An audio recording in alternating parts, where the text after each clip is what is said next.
To go.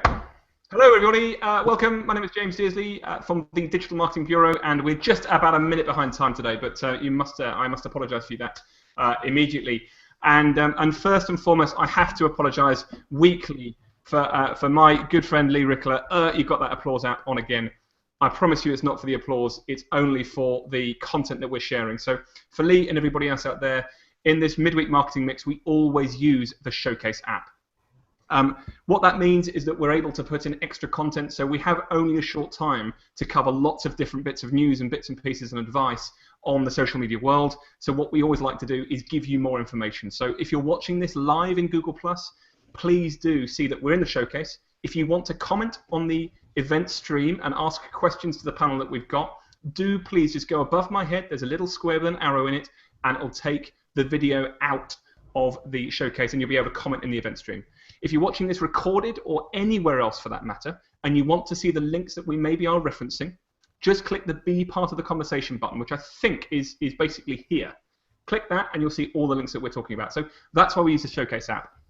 So do please, if you've got any questions on this, do let me know. There's an awful lot to talk about. We've got a fantastic guys down here. We've got Ryan Hanley, who's joined us. I'm going to be covering sort of the social media side of this show here today. We've got Joshua Berg, one of the greatest guys, talking about SEO. We've got an imaginary, Dustin Stout, who's just here, who'll be popping in at some point today talking about the design bit, but that's coming in the last bit.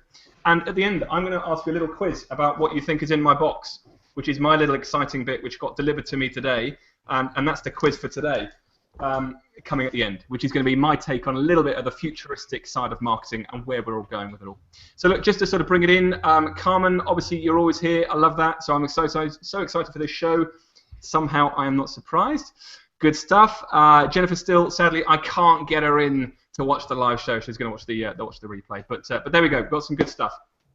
So look, Ryan, let's lead in with you, because I know we've got a lot to cover this week in the social media world.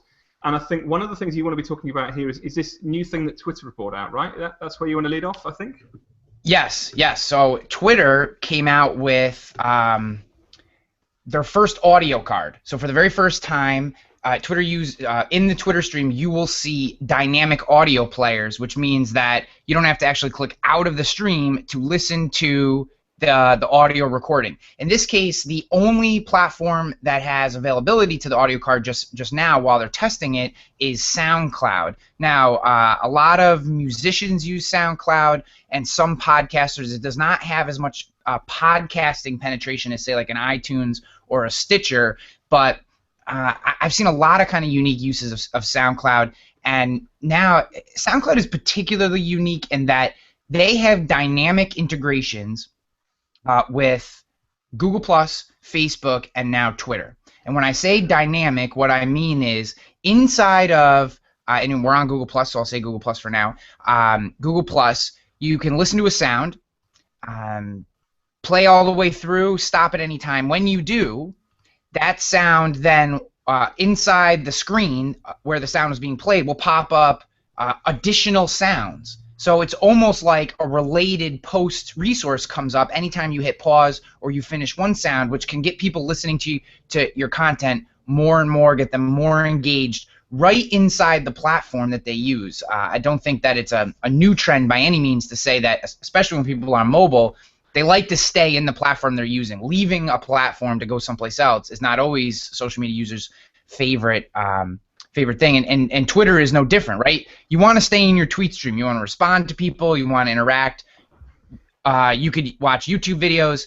Now you can listen to SoundCloud sounds. I think it's incredibly important, incredibly powerful, and for someone who is sharing audio messages, now just a must-use. SoundCloud almost becomes a must.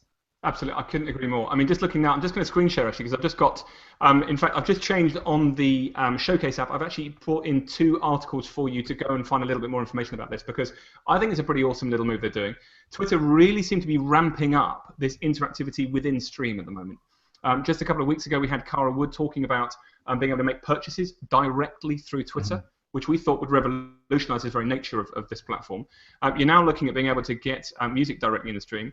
And this is from one of the blogs, which is written. It's actually the blog from Twitter itself. And you can see here this example in the home stream, and you've got this ability to play directly from Twitter. And just bringing it down here, they've mentioned that it's in association with SoundCloud, and they've got all these SoundCloud partners. Now, what I took a lot from here was that it was not just about SoundCloud, it's about podcasts, musics, and other types of audio content. So we're not just talking about tunes here. I mean, we're talking about, podcasters who've got this massive outlet now, if they've got a big Twitter following, to basically stick their podcasts into Twitter directly for their audience. Yeah. I mean, I think that's massive, right? Yeah, what I think too, where I see this really taking off is someone is probably not going to want to listen to a 30-minute podcast in their Twitter stream. It's not, that's just not the nature of the platform. It's very quick. So what I could see is maybe podcast teasers. So you have a new show coming out or just had a show. So if you're a podcaster, you could use this to tease your content. Also, if you have, instead of writing a blog post on something, maybe you just want to riff for 45 seconds, 90 seconds on a topic and have like a daily thought that you share with your audience, but you want to do it via audio. It's a very easy way to get that out. It's different. People can stop in their Twitter stream, and I could see someone stopping in their Twitter stream and listening to, say, like a Gary Vee or someone like that who likes to kind of riff on a topic, do that for 30 to 90 seconds. And in that way, I can see it being an incredibly powerful tool for branding and for getting these short bursts of information in front of your audience. Yeah, absolutely. Do you know what? I hadn't even thought about that, but because there's an awful lot of people who look at the positivity of Twitter and start giving sort of motivational messages. So, hey, look, let's just do it by voice. Let's not stick out a little 140 tweet. Let's stick out a 140-second version of what you want to talk about. I also just want to bring in this, which is actually from that same article, which I think is particularly interested for anybody in the music industry here. So David Guetta recently released an exclusive remix to more than 15.6 million followers. So anybody who's in the music industry here, just look at what these guys are doing. You've got this rising Chicago rap star, his new single, all through this. I mean, look at this engagement they've got here. 1,700 retweets, 2,200 favorites. This is great engagement by just bringing in a different level of sort of context into your Twitter stream, which is not just about 140 tweets. Characters. It's about audio settings as well. So this is a big move, an exciting move, I think. Yeah, I think so too. Okay, so look, we haven't got long, so we've got 10 seconds. So for those of you who are on this, again, we are using the Showcase app, so we've got everything open on here so that if you want extra information, live and recorded, you can click on all these links and see more information. But look, the next thing I want to just talk through with you about is this. There's been this new platform coming out, which I think a few people on the Google Plus space have sort of grabbed. 2 weeks ago, we had this platform Ello, which came out, and another sort of the influencers were going on there and having a little look and seeing what it's all about. But we've now, I think the launch date was the 21st of October, is this new one spelt TSU. Joshua, right, any ideas on how to pronounce this? Is this Tsu or is it Sue? Or what are we talking about in terms of name here? I actually, and this is horrible that I would come on the show and not know the answer to this, but I don't. I've never heard anyone. I've read too many articles probably about it, just in kind of researching and getting a feel for it, and I've never heard anyone say the name out loud. I'm assuming it's Sue. Sue. My guess would be it's Sue, but yeah, Sue, but okay. I guess we'll have to see what catches on. Is probably the popular terminology for it. I like Sue. Let's stick with Sue, shall we? Come on. Social media network named Sue, right? There should be like a remix version of the song done for that. Well, look, if anybody out there actually understand exactly what it is called, do let us know and how it's pronounced. But surely that's one of the things, isn't it, in the rules, which is either do you make it easy, like Ello, everybody knows Ello, or do you make it difficult where everyone starts talking about primarily what the name is called in the first place? Who knows?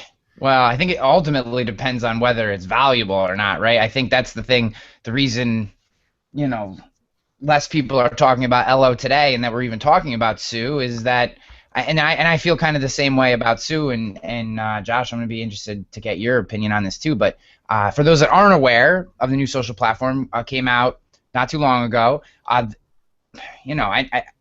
7 million in VC capital behind it, 6 years in production. The major mission behind this is every day we're creating all this valuable content, putting it out into the social media spaces, and we don't get anything back from that. There's no revenue share on the ads that social media networks get. So the difference with SUE, as we'll call it, is that there's a revenue share. There's a revenue share model based on the ads that are displayed around your content and the viewing and the clicking that goes on with those ads. You get paid, and then there's almost like a whole pyramid scheme, thirds methodology. You bring someone into the platform, and then they bring someone in, and they bring someone in. You get paid all the way down through the ad network. I'll tell you what, let's pick up on that for a minute, because I think it's a really pertinent point. So let's just break this back a little bit. This is a new social media launch which has come out. Everyone's grabbed on it because it looks as if, for once, and I think there was two distinct points which I picked up on some of the stuff. And again, just a small reminder, we use a Showcase app, and there's 2 articles now on, and just to bring in Lee Rickler's quote, which is, "It's Sue as in sue me." Sue me. There we go. So the point is here is that what I picked up on one of those articles is the fact that not only are we talking about this sort of payment side, which we'll come on to in a minute, but there is this point about owning of content. And for me, what I read into this is that ultimately, if Facebook closed down tomorrow, because what they're also labeling, this is a very anti-Facebook methodology, like with Ello. People aren't liking the ads, they're not liking the fact you don't own your own content. So if Facebook went, if Google Plus went, everything we've ever written is held within that platform. We don't actually own that. And they've come out and made a powerful thing saying, you're going to own the content that you put out. And I can't quite grasp how that works, personally. But the second thing, and let me just screen share this as a one little bit of that article here. So at first flush, the world of Sue works in much the same way as any other social media network. Ad revenue is generated from page views, except in this case. Only 10% of the money generated goes to Sue. So there is an income generating from them. That's where they're monetizing it, which I'm relatively pleased about, because with Ello 2 weeks ago, we could not work out exactly how they're monetizing the entire platform. Of the rest, 50%, so 50% of the 90%, I presume this is, 50% goes to the profile owner content creator, let's call him John Smith, and the other 50% goes to the network that brought that particular user to the network, and that's when it gets complicated. Let's just, I mean, in my mind, let's just shot it off there for a fact. Yeah. Basically means that you are getting 50% of the revenue you are generating, and then 50% goes to the rest of the network that has bought it all in. And you started mentioning all this sort of a third of a third of a third. And basically, this is what I think a lot of people are not necessarily happy with, is this little statement here, which is in one of those articles. Because ostensibly, where there's been a lot of flack about it, is that it's almost a glorified, and I think you mentioned it, it's a pyramid scheme of such. Yeah. And that's where I think there's a little bit of a concern with that, which is, though there's a good ethos behind it, they've got capital behind them, they've got a revenue stream which is potentially, if it's up and running, it works, then suddenly it becomes a little bit of a pyramid scheme. Did you have a little thought around that? I think it becomes more. So I had a conversation with. I wish Dustin was here as well. But Dustin and Mark Traphagen last night about this on Google Plus, and what we were, as soon as you compensate the people who share the article, it becomes a scheme, right? If you just, there are ways to maneuver this if it's just the content creator, but there's so much motivation to form networks of people sharing each other's content for the sole purpose of driving up page views and ultimately revenue share. And you've already started to see it, and some of it is there's literally articles being posted inside the social network that are, join my clan or family, share this article, I'll share yours, share, follow things forming.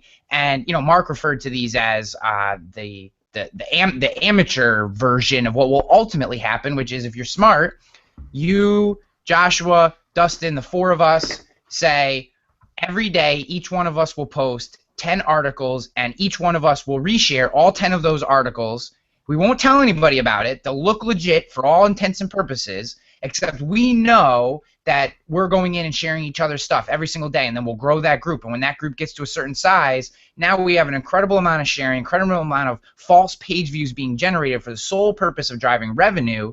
And That's the motivation of the platform, is not truly creating content that's unique, that builds an audience, that provides value. It's how do we get more people to look at our thing, and the easiest way to do that is to form these kind of share networks. And if that already hasn't started to happen, it will, because it's the obvious next step. Your motivation of the platform is to share content, because if you share something and someone looks at it, you get a piece of that action, no matter how good or how bad it is. Fundamentally, I mean, arguably, are we talking about gaming here? That's the thing. Yeah. And actually, just so you know, Dustin will be joining us very, very shortly. I've just sent him the Hangout link, so he'll be coming in, because I'm sure he's got some insights in this, which maybe we'll come back to. Yeah. So the point is, and I must share this, because I saw this, and forgive me, the chap's name, I found it in his stream, and he shared it today, which I love. I mean, I switched to social media that pays, so sue me. That sort of brings that all together. So I agree that it'll be difficult to. I mean, it'll be a challenge to keep a hat on it. You know, it reminds me of when Google started the AdSense program, the AdWords. You know, everyone was getting like 50% or more off of the clicks, and then there was so much gaming of it as well that they had to really rein that in. And then you've got Google Plus, which is a free social network, and then has so many good features as well. So you're already outgunned majorly in the features. Yeah. With you know, Google Plus has set the bar very high. Yeah. And then you're gonna have a lot of people in a network like that are you know, pulling the MLM style of marketing. So yeah, you know, that's the thing too, is about Sue is and this was another part of the conversation I had last night, was there are no unique features to it that define it other than the revenue sharing. So there's no Google Hangout type thing. There's no community. You know, even Facebook has Facebook groups, which, despite all the awfulness that Facebook has, Facebook groups are still a relatively valuable tool if you have active people in there. Twitter, you know, all these different platforms have kind of unique defining characteristics about them that make them, depending on the creator or the consumer, attractive. And other than the revenue sharing piece, there's nothing about Sue that's different or defining, and that's why I think that it's destined to struggle. I'm not going to say fail, because I don't have the magic 8-ball in front of me, but I will say it's going to struggle, because I've already been kind of turned off to it a little bit just in one day of use from all the flux of posts from people that I don't know how they're getting there, that are share my thing so I get more views, and then you get paid on that, and blah blah blah, and it just I don't know, it just... Well, it's interesting nonetheless. It's one of these ones where, again, there seems to be a whole flock of little social networks building, and I've sort of got this opinion really that there is the top guys. There's not going to be another Facebook. There's not going to be another Google Plus in its entire nature of how it's set up. There's not going to be another Twitter. But what there's going to be is there's going to be lots of little tiny networks which are bubbling along underneath this pyramid of the great big boys on the top. And you know what? There'll be little portions of people which are sort of in little different platforms, which as marketers we have to know about, we have to understand, we have to look at the demographics which will be using these networks and act accordingly if we feel it's worth it.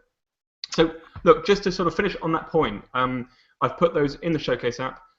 Once more, just for you guys, if you're watching this recorded and or live, if you're on Google+, you can actually click the little link above my head and click there to engage in the conversation that we've got, which is a little square with a diagonal arrow. If you're watching this afterwards and you want to see these links we're talking about, just click on that Be Part of the Conversation bit, and you'll get all of these links in the Showcase that we've got. So look, let's just move on, and I'm just going to activate these articles here about Google and this latest Penguin update.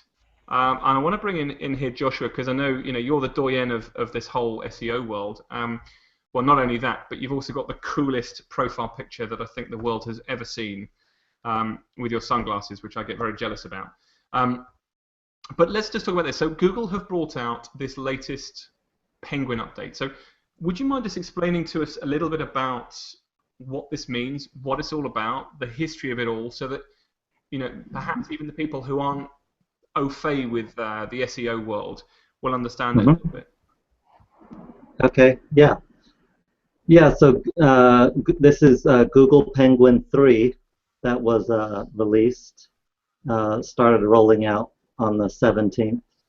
And so it had been over a year since the last Google Penguin rolled out. So it was a big deal because a lot of sites had worked on cleaning up their external link profiles and stuff, and they were not able to get any benefit whatsoever until the new Penguin came along and did a refresh of all of the internet content. So that a lot of sites have been held down for over a year, and so that's a big deal there. And also, it's supposed to be coming out more frequently, the updates after this, because the new system, according to what John Mueller told us, is going to be easier to do the refreshes. So Penguin was started as a basically a link scheme dampening algorithm, because there's all these link schemes. PageRank, which Google started on the PageRank algorithm originally, and that was based on links going to websites. So eventually everyone figured this out and started building links with software. They would use software that would either hack or just join into literally thousands and hundreds of thousands of different forums and websites all over the internet. And so they would spam comments and things terribly all over the internet. And so the link building got so bad that Google came out with this Penguin algorithm that would basically filter out the sites that were engaging in these kind of activities. I mean, filter down so that they would get a kind of penalty and push down lower in the rankings from this activity. Just to sort of bring that in for perhaps the non-SEO people, like myself, I classify myself in that. So this was the reason why what we now see, because as far as I'm aware, and I could be wrong on this, Joshua, we have the Google Panda updates and we have the Google Penguin updates. And these Penguin updates, from what I understand, as you mentioned correctly at the start, it's 1 year since the last Penguin update. And there's been a Penguin 1.0, a Penguin 2.0, and this is a Penguin 3.0. And am I right in saying that these Penguin updates are more about the sort of the technical aspects behind the scenes?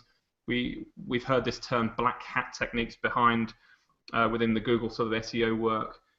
Is that primarily what the Penguin's all about? Just for those who are uninitiated on this. Yes, that's right. It's basically counteracting any of the kind of black hat and even what some might term gray hat type of SEO. So and well, a lot of, but not only, because a lot of what people didn't even consider black hat SEO before.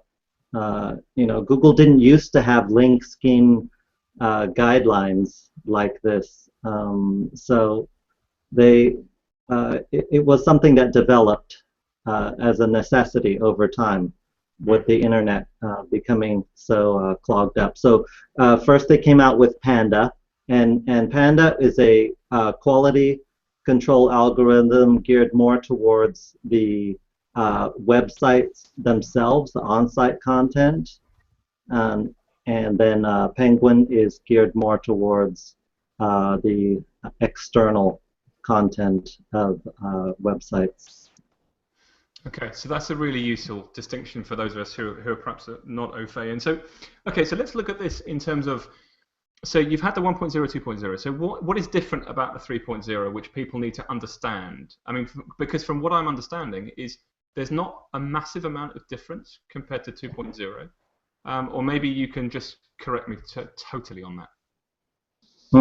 Well, there have been more updates than that, than just the three. So they've had a couple in between, and the differences right now between this one and the last one, that still remains to be seen. So it hasn't even been out for it's only been a week now. So all the SEOs in this industry, we're all kind of analyzing and looking at it and seeing what all the differences are and how it performs. Basically, it's just supposed to do its function better. But also, when it performs the function of reducing link spam and the different link schemes across the internet, a big thing that they have to watch out for is the negative SEO. So negative SEO is when a competitor decides to put links to your website all over the internet, real spammy, and cause Penguin to flag your website. So this is a secondary problem. So they have to see what are the differences and the patterns. And so far, Google's been pretty good at it. But there are still some examples of negative SEO being successful. But if someone's on top of their content and on their site, then there's nothing that can be done because you can disavow all of these negative links, etc. So with the newest Penguin, they have to be better at dissecting what is, real link schemes, what's negative SEO, and then find also the sites, the balance. What are the borderline sites? Okay, there's the real obvious sites. These are real spammy, and then there's the sites that don't do anything like that at all. And then there's sites that just have popular content that gets spread around a lot, and some people just maybe have the misfortune of being a target of a lot of people sharing their content in the wrong kind of neighborhoods. We would refer to that. Absolutely. And so you can stay on top of it in Webmaster Tools. Google Webmaster Tools. You can stay on top of it and do your disavows. I was about to ask, sort of how should the average person sort of go about it? And obviously the analytics and the Webmaster Tools together is obviously a key way. I mean, one of the things that I was actually just going to mention, I mean, we're halfway through this in theory into the Midweek Marketing Mix. We've just sort of been discussing so far around the world of, what are we doing? The world of Twitter cards and bringing in the audio side of things. Sue, as we've now called her, him. I've called her. That's bad. Sue, which we've just launched out. We've just been talking about the updates here with the Penguin 3.0 coming in, and one of the things for me is, again, just a reminder, we're using various little apps here. Always feel free to go and find them on the Showcase app, so open them up, and there's links now live, if you're watching this live, about and the Google 3.0 coming in. I would just like to take this opportunity, now there's a break in here, to say, Dustin, hello mate, you got on. That was a trial, wasn't it? Oh my gosh. I'm about 3 seconds away from going Hulk Hogan on Google. If anybody was privileged enough to see that hangout on air that Hulk Hogan joined, I'm about as livid as he was, jokingly. I've never had so much trouble getting onto a hangout in my entire life.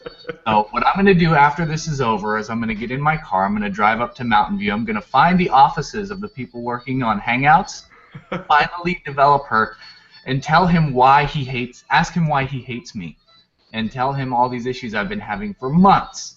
I'll tell you what you need to do is considering your lower third says you're a visual headmaster. I think you should go in there as a Google Plus headmaster and teach them exactly what's going on. And get that sorted. Well, Dustin, mate, thank you ever so much for joining us. I think there's some updates going on today.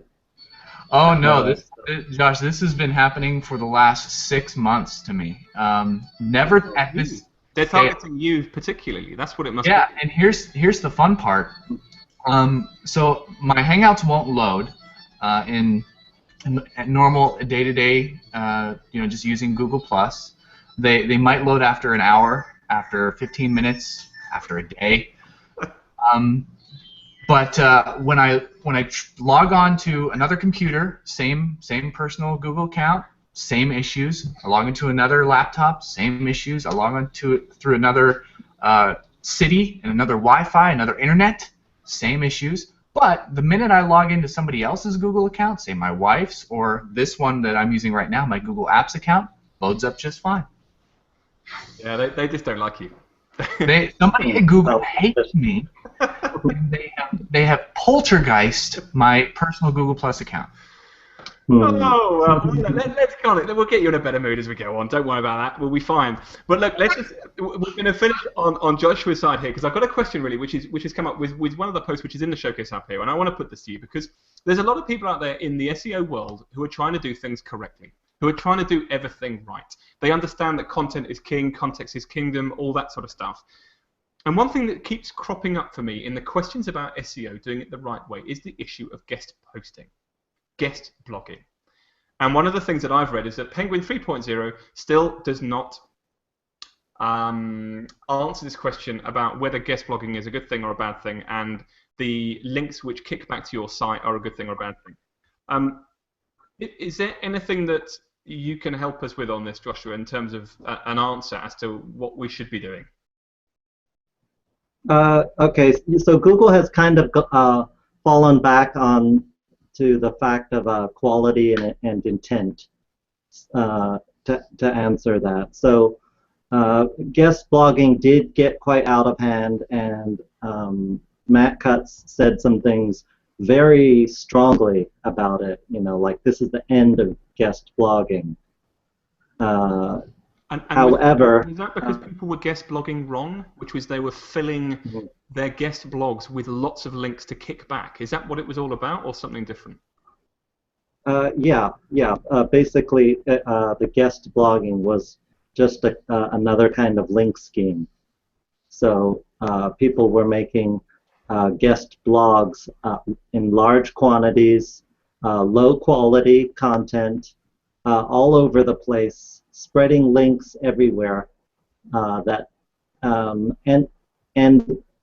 These are not citations. So the principle of links in Google's mind with the PageRank system is that they are supposed to be a kind of a citation, not from yourself putting these links all over the place. So that, based on that principle, a lot of guest blogging networks got hit with manual penalties, etc. But we do still see a lot of guest blogging is quite successful. The sites that have been kind of borderline or have had more problem areas, to be on the safe side, have needed to just no follow all their links. So that's the safest thing to do for a website who is not sure about the content. But it brings your sites down if you've got a lot of junk content there anyway. So what you want to do is you want to have the, if you're going to guest blog on a site, you want to go with a good, authoritative, reputable site. If you're going to have someone guest blog on your site, you want to have authoritative, reputable persons who write good content on your site. And ultimately, that's what it'll boil down to. The algorithms will constantly get better, and they're exponentially getting better at what they do. So people that try and get around it this way and that way, eventually the algorithms catch up with them. So the idea is that you need to be writing good quality content for users, not for algorithms. That's the main focus of all of these issues, is writing content or doing things on the internet for the purpose of search algorithms for bots, and that is not good for the user. It's not a good for user experience, and that is what Google is basically fighting strongly against. So if you are writing for the user first and you're putting out content for the user, and it's liked by people and it's good quality, then you're not going to go wrong in the long run. It's always going to do better and better. But that's it, though, right? I mean, it's not rocket science. Quality content, relative sort of an authoritative source, and end line of where you're putting that content. I mean, it's not hard. It's just people trying to game the system. It just doesn't make a lot of sense to me. But anyway, look, all of that information about the Google Penguin 3.0 is actually up there on the showcase. So please do have a little read around it. I'm sure Joshua Berg's his profile's up there as well. So if you've got any questions, don't hesitate to get in contact with him for that way. So look, Dustin, we'll come on to you then, mate. And I've got to bring in Carmen's comment here, which is I don't think that Google is being very subtle with you. They're just being quite blunt. That's right, huh? No, and you know what? I do know that there are certain members of Google that love me, and I have quite a few friends in the Googleplex up there in Mountain View, but it's just one developer. I swear, I would bet money on it. There's one developer who hates me. He thinks I'm too goofy or too good-looking. It must be that. He has a thing against red V-necks. That might be it. So.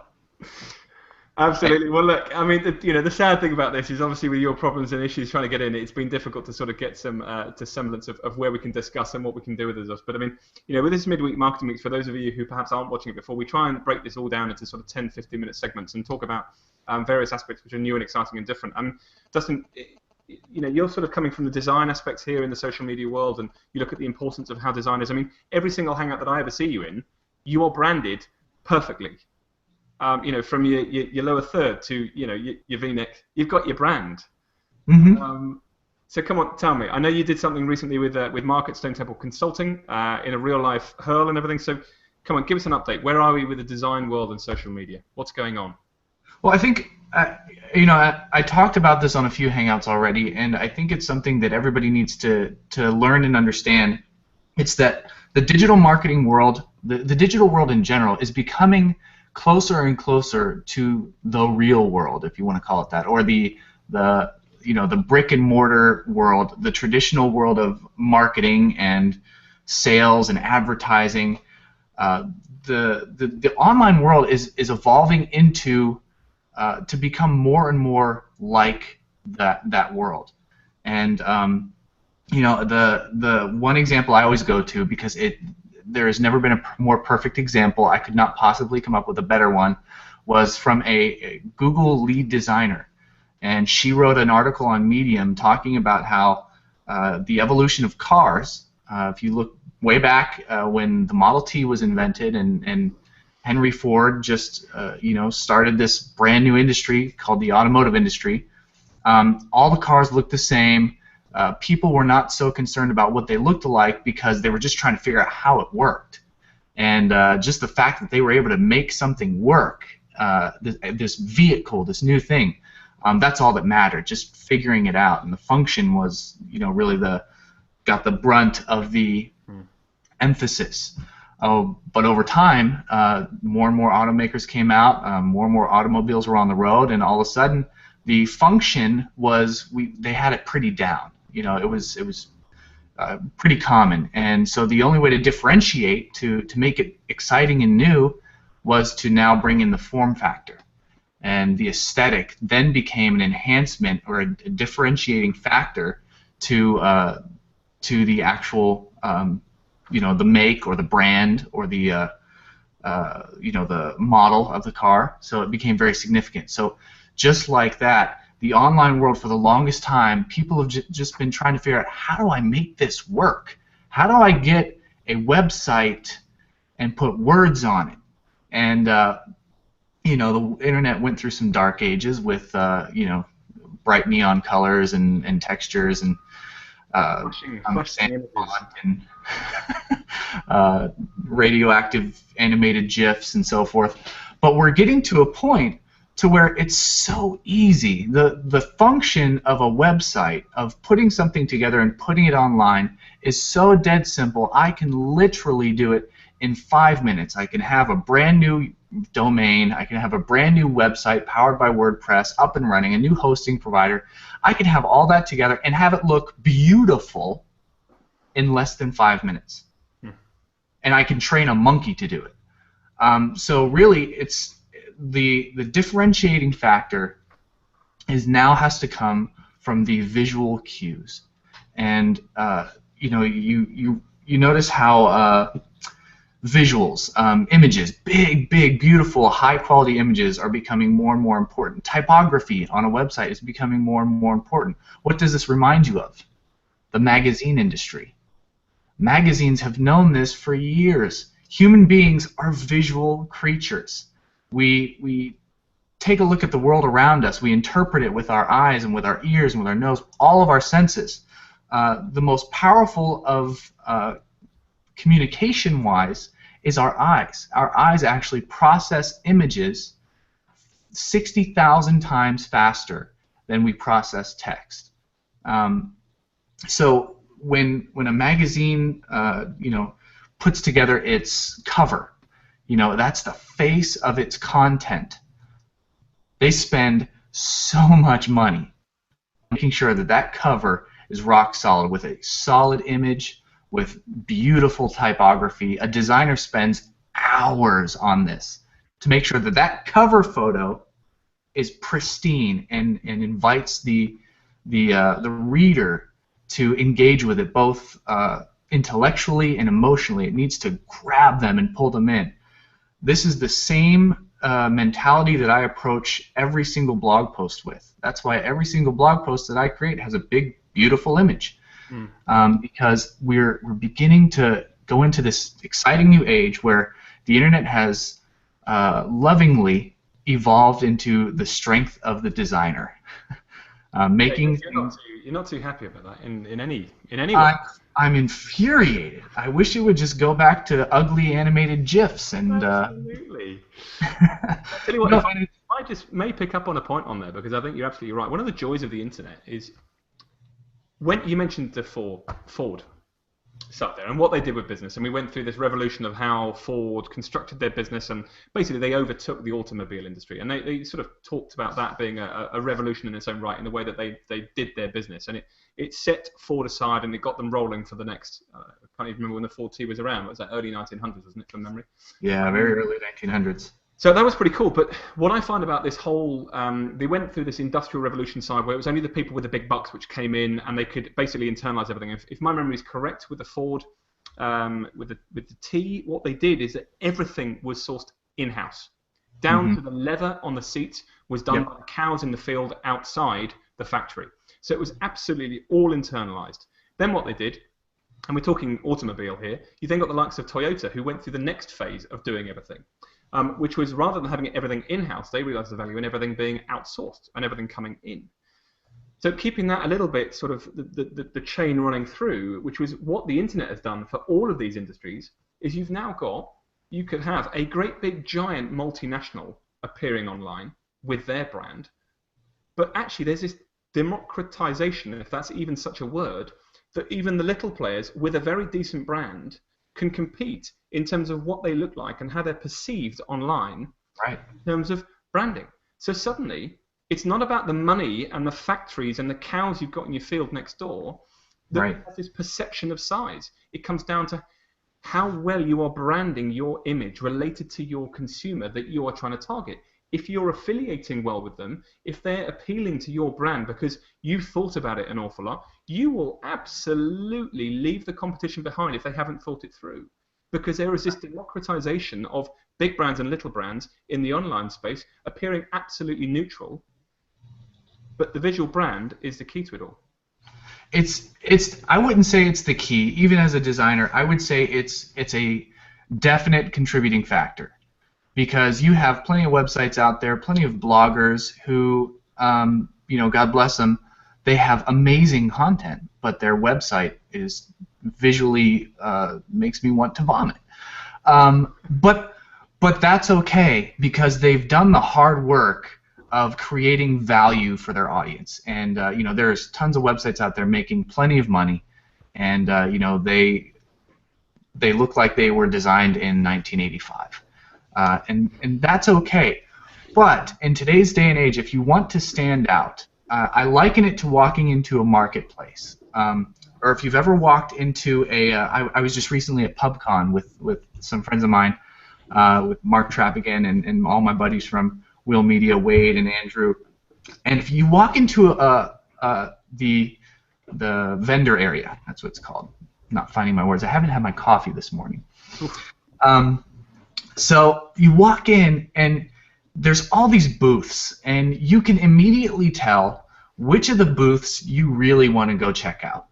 Because some of them, you know, they're just a table, they've got a drape, maybe they've got some weird signs, and you know, people look kind of like they're just staring at you, waiting for the right opportunity to like solicit you. But then you have the people who have taken the time to craft their booth experience. You know, they've got comfortable chairs, they've got signage that looks professionally done, they've got people who are smiling. You see, we as human beings, we enter our environments and we immediately start making judgments. We like to pretend that we're not very judgmental, but we are. Just walk into any sales, any place of business with salespeople, and you'll immediately start, you know, eyeing them over, looking them up and down, saying which one you want to avoid, and you know, which one you might actually ask a question of. But it's the same thing with the internet. You know, if somebody walks into your environment, your website, and they immediately start seeing things that are pleasing or pleasant or delightful for them, you're immediately going to start building that trust. So when somebody visits my website, I've gone through the painstaking time to make sure that my typography is beautiful on all devices, that the number of characters per line is optimized for the human eye, so that they don't get too tired and they're not straining their eyes to read one line of text and then going down to the other and getting lost. There is a such thing as called the golden ratio when it comes to typography, the maximum characters per line, the maximum space between lines, and book publishers have known this for decades. Magazine publishers have known this for decades. So it just goes back to the fact that these traditional advertising agencies and marketers in the real world, the brick and mortar business, in the enterprise business world, they've known this stuff, and we're just now catching up and figuring out how we can apply those principles to the online space. Couldn't not agree more. And neither could Carmen. Creative is the key. Grab them visually and keep them with your content. I mean, it's, you know, again, do you know what, funny enough, it's not hard, but a lot of people who perhaps have not got that creative mindset, they just get it written and get it done and sent. And there's right. 5 minutes of planning of just the bit of visual at the start. I mean, it's going to amplify that content. Yeah. So sevenfold, but it's the key fundamentals with it. But look, Dustin, before I go on, I just want to make this point here, because again, I mean, Carmen, you're coming out with them today. Send that developer a red shirt and try and bribe him. I should. If I knew who he was, I'd send it right to his cubicle. Absolutely, I couldn't agree. Well, look, Nazim, watching now, major train delay, unearked. Cheers, mate. That's Italy for you. Bad trains. Let me move on. We've got 10 minutes left, and I just want to get in a little bit of sort of information, and I'm going to put this to you guys as a bit of a quiz. What I like to do on the Midweek Marketing Mix, if we have time at the end of it all, is actually to sort of talk about the future a little bit. Where are we going to go with it? What's going to happen with it? And where's marketing going to be in the next sort of 5 or 10 years? 2 shows ago, I basically introduced you to the virtual reality world, and there's going to be a little bit more coming in this way, because some of you may have seen this before. That's the Oculus Rift. That's called the Dev Kit 1. And that show 4 weeks ago, I introduced you to this, which is the Dev Kit 2. Far more HD ready. You got your screens in here where you can see it all. So all that's pretty cool, right? And I've got a couple of talks this week about all that. Now, what I wanted to show you before I finished here was the fact that all of these devices here are known as tethered VR. You can see I'm getting in a right old tangle with my wires here. Now look, Oculus was bought 6 months ago by Facebook for $2 billion. It made a very, very rich 21-year-old. 2 billion, right? I mean, how cool is that? Yeah. The thing is, within about, I don't know, what we're talking about. Within 1 month, Facebook went to see every Hollywood producer and said, look, start building films in a 360-degree visual way so that we can start populating that. It's my prediction over the next 5 years that we talk about Google Plus as a Google Plus layer, right? It's not a network, it's a layer. It populates everything from Google Maps to SEO to Google Plus as a platform. Right. Facebook is converting. In my opinion, Facebook is moving towards a network itself, a layer itself. I think that over the next 3 or 4 years, we're going to see Facebook as becoming the Netflix of the 360-degree visual world and the gaming world, providing licenses out there to download series on film or downloading gaming. But moving it through, because what I want to talk to you about is, I've shown these before. These are 3D virtual reality glasses. So I work with these quite a little bit at the moment. And what these are known as untethered devices. So what you do in this one, and if I've got it, I don't think I have, a bit annoying. These are devices where you basically slot your phone into the back of the device, and that is becoming the reciprocal for the content. And I received this today, and bearing in mind that is one virtual reality device, which is delivered to you like that. That's one device. In here, there are 8 virtual reality headsets. Whoa. And so from a branding perspective, from a marketing perspective, this is what it's all about. So that in there, in a CD DVD case, is your one virtual reality headset. And this is taking on board the Google Cardboard Google Plus device. Sorry, Google Plus, virtual reality device. So here in the UK, we have this thing called Blue Peter. It's a program. Basically, you've got to build it yourself, right? This is what the Google I/O developer conference, they started building these things in the breaks. Everyone thought it was a Mickey take on the entire Facebook acquisition of Oculus. It's not. It's a very, very serious proposition. Because let me just show you what I built earlier. It's this, right? That is your mobile VR device. And look, Christ, it's cardboard, right? It's not the most amazing thing in the world. But the point of it about all of this is that this is where the virtual reality for the masses is coming in. Because you open it up, that's where it went. So there's my iPod Touch, your iPhone 6, your Note 3, whatever it might be. It pops in to the back of the device, and there's your gaming device right there, and then put it over your face and you can watch it. The point here, you've got 2 sorts of virtual reality. You've got tethered, which connects to your computer, which is going to be the powerful, HD, unbelievable virtual reality experiences, which Oculus should have into next year as a commercial unit, which will be phenomenally successful. You've then got your 3D printed. This was a Kickstarter project by the guys at AlterGaze. Very, very popular because you can bespoke build this as a 3D printer. You've then got your Google Cardboard stuff. All of these are the untethered devices. So you use your reciprocal for content is your mobile phone. So for gaming and for 360-degree films, that's where it's going. That's interesting. How does that cardboard one stay on your face? You hold it. It's holding. Same with this one. It's all holding. Now, for some people, they like it. All right, they do a lot of work in the Middle East. They don't like to be, enclosed with the straps around your head. So they like having the fact that this is portable and it's a quick up and down if they want to. They can look around. In my case, a lot. I work with a lot of property companies where it's just I'm in the property. I'm looking around it. This is great. I can move to the next room.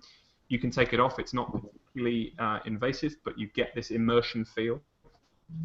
So the reason I wanted to show you that was because the point is, virtual reality does not have to be an expensive outfit. It can be very transportable. As a brand, you can basically send this stuff. You can basically brand it yourself. This is a company called Eyesight View based in the UK. But these can be totally and utterly your branding in here. You build it, you send it. If you're making content that is virtual reality orientated, you can build it up. It's great, it's there. And really the next thing I sort of wanted to mention on here, and I'm just, let's make sure I've got a picture of this. because I mean this is small fry stuff compared to what's coming out soon. So I'm just going to share the screen now. Now, what Oculus have done very, very cleverly is they've teamed up with Samsung. So there's a big, big collaboration going on here to produce these headsets, which is a Samsung headset. And in here, this is the Note 4. So if I just put you into perspective here, this one I've got in front of me as I'm showing you, if you can see it, is the Note 3. So they're just producing a Note 4, which will go into the front of a Samsung VR device. In December of this year, it's going commercially orientated. So December 2014, virtual reality gaming is going to change with Samsung and Oculus. So that's a little bit of sort of... Yeah, that's what I think. What's that, Josh? It looks that way. It's been looking that way, that this is going to be something very competitive. It's a true disruptor. The thing that I always talk about in a lot of the speeches I give is that the marketing world is changing to become more interactive, more innovative, and ultimately more immersive. When you've got Google standing up, to which people thought they were taking the mickey with Google Cardboard at the I/O conference, and saying, no, we're deadly serious. We're saying to every developer, think immersion first. That's that's about as big as it's going to get. You've got Facebook, who've just acquired one of the biggest firms. You've got Google pushing out immersion first to their developers. So every single one of us as marketeers need to start looking at this and saying, well, hang on a second. Facebook are pushing this out with Oculus. That means that most households could conceivably be pushed content through a virtual reality device. So that means we've got to start thinking about where we're going in the future in terms of our marketing. How can we, if we are such a company, can we make immersive experiences for people? And I tell you what, you will be way ahead of your competition. So, what I want to know is, how soon can we get to that Bruce Willis movie where they all had robot bodies that went out in the world for them that looked exactly like the younger, more attractive version of them? Okay, let me just bring something in here for you. I posted this earlier on my stream. I'm going to put this out a little bit later on. This is something which was reported today on the BBC. So we have the British Broadcasting Company, BBC, very, very popular. Podrift. I saw these guys demonstrate Podrift about 6 months ago. And this is actually, it's related to podcasting. And what you can't really see here, and if I just scroll down, you might be able to see, maybe not. But basically, if you can imagine that this is one person, this is another, and this is an avatar of somebody in the virtual reality space. This is a developed environment behind them, which could be anything. And this is the second person joining them in the virtual reality experience. Here you've got two avatars, which could basically be people. Now, I've experienced this in my property world. Right? Let's put this in absolute perspective. You've got this chap here, could be somebody sitting in London. You've got this lady here, who could be sitting in Dubai. You've got this environment, which could be a bespoke built environment in, I don't know, New York. And they're meeting in a virtual environment. This is taking that Bruce Willis sort of style here, because you're meeting people in a virtual environment here. Well, this is actually more like the Matrix. You're meeting in a digital space as opposed to an avatar going out in the real world for you. That's fun and exciting. Well, I tell you what, it is, but the thing is with this is they're called Podrift because it's a mixture of podcasting and Oculus Rift. So what they're saying, the suggestion here is that any podcaster could create avatars of themselves in the virtual space, and anybody who's a follower of theirs could meet them as they're talking about their podcast. So it's almost like a live visual podcast. Now, personally, I don't get that.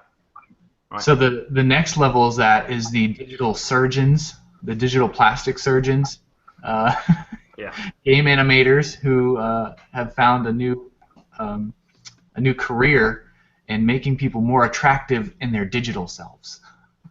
Oh man, I tell you what, the problem with some of this, right? I almost refuse to discuss this sort of virtual reality stuff unless I'm in a pub with a pint, as is the other person, where it becomes almost a lot more lucid and believable as we go along.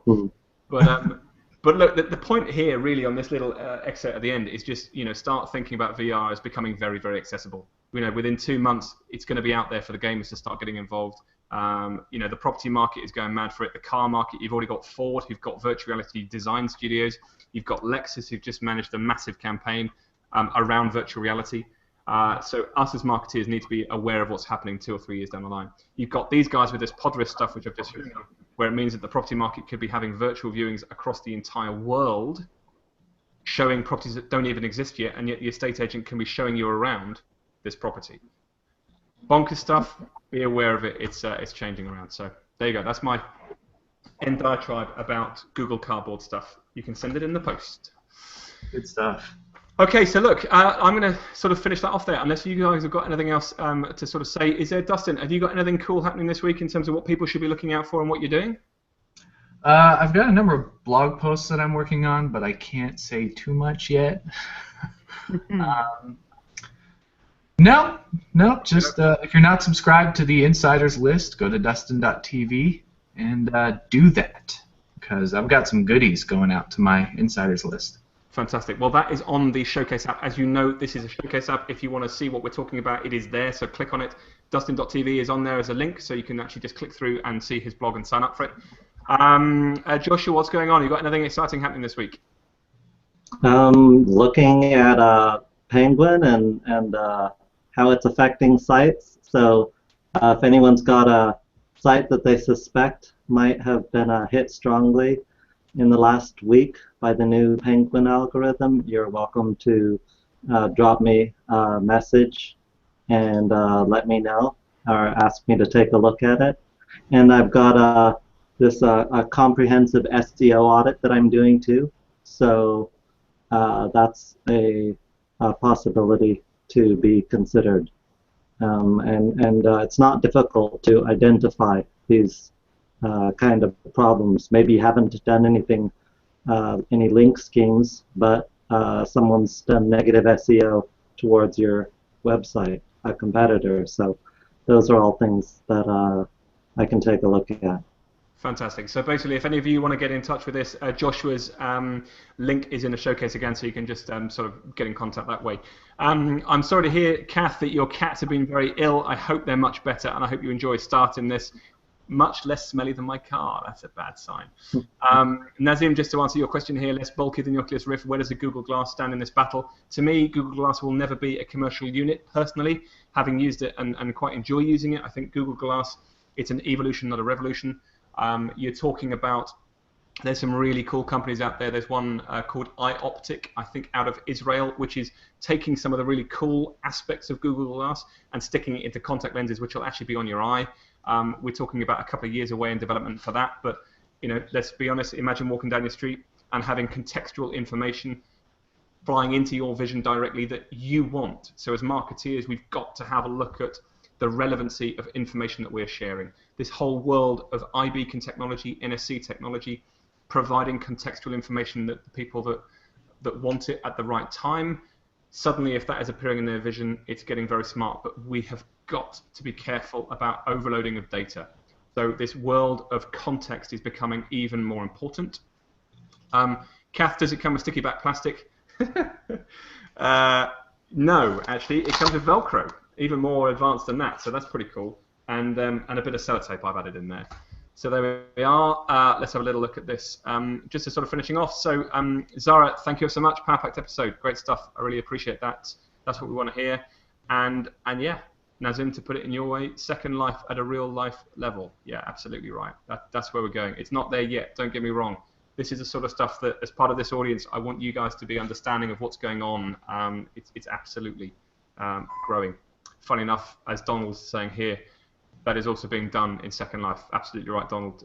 It's changed the very mechanism by which Second Life is generating. You can imagine that beforehand, as it was just virtual within your computer, now it's virtual in real life.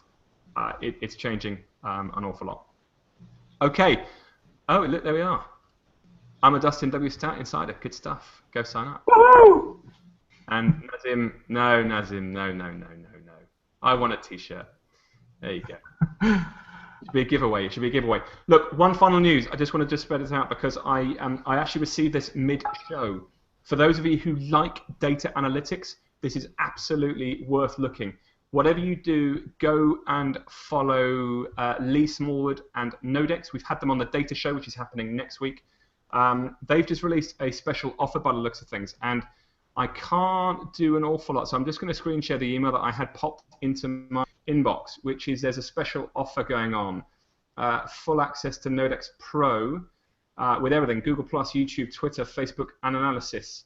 3 months data storage, buffer integration, engagement views, circuloscope integration, virtual mentors. You've got to lock it in for 24 months, so 2-year deal. You get all of the Pinterest, Tumblr, Vine stuff. Offer for the first 500 signups.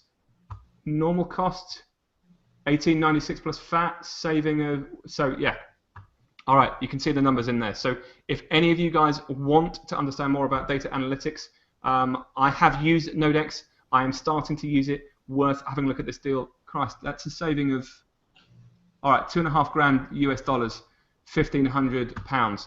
That's a lot of money on savings. So well worth a look out. I'm sure Lee is probably going to post that out as a post if he sent that to me by email. For those of you looking at data analytics, absolutely have a check out on that Nodex deal. It looks like an awesome one. I just wanted to bring that up now because it came in about half an hour ago. So on that point, I've gone way over time.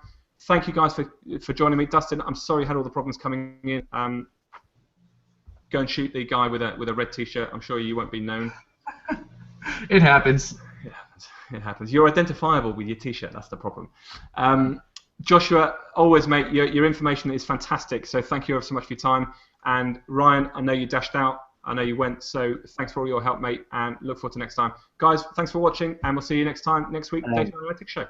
Bye-bye. Cheers very much. Great. Bye. See ya.